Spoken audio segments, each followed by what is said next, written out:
That's my idea of the patriarchy, which is a system of male dominance of society. Yeah, but that's not my sense of the patriarchy. So what's yours? Well, in what sense is our society male-dominated? The fact that the vast majority of wealth is owned by men, the vast majority of capital is owned by men. Women do more unpaid labour. Very tiny proportion of men, and a huge proportion of people who are seriously disaffected are men. Most people in prison are men. Most people who are on the street are men. Most victims of violent crime are men. Most people who commit suicide are men. Most people who die in wars are men. People who do worse in school are men.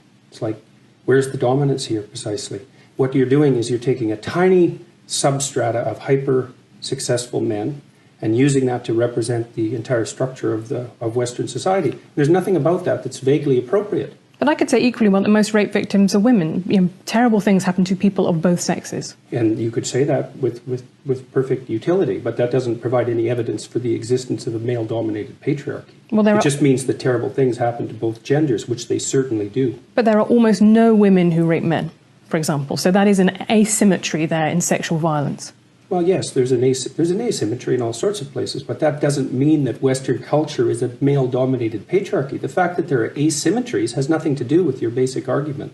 No, but you might equally... This is a trope that people just accept. Western society is a male-dominated patriarchy. It's like, no, it's not.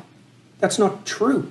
And even if it has a patriarchal structure to some degree, the fundamental basis of that structure is not power, it's competence. That's why our society works. It's only when a structure degenerates into tyranny that the fundamental relationships between people become dependent on power. It's not power. If you hire a plumber who's likely to be male, it's not because there's roving bands of tyrannical plumbers forcing you to make that choice. And it's the case with almost every interaction that you have at the face of our culture. You're dealing with people who are offering a service of one form or another, who are usually part of the broad middle class, and what you're looking for is the person who can offer the best service, and you can find it. It's not a consequence of being dominated by anything that's tyrannical. And then again, our culture, our Western culture, which is by no means perfect, and certainly has tyrannical elements, like all cultures do, is the least tyrannical society that's ever been produced, and certainly the least tyrannical society that exists now. This whole patriarchy thing, I think you have no idea how pernicious and dangerous it is. Well, no, I don't. I really don't. Go on.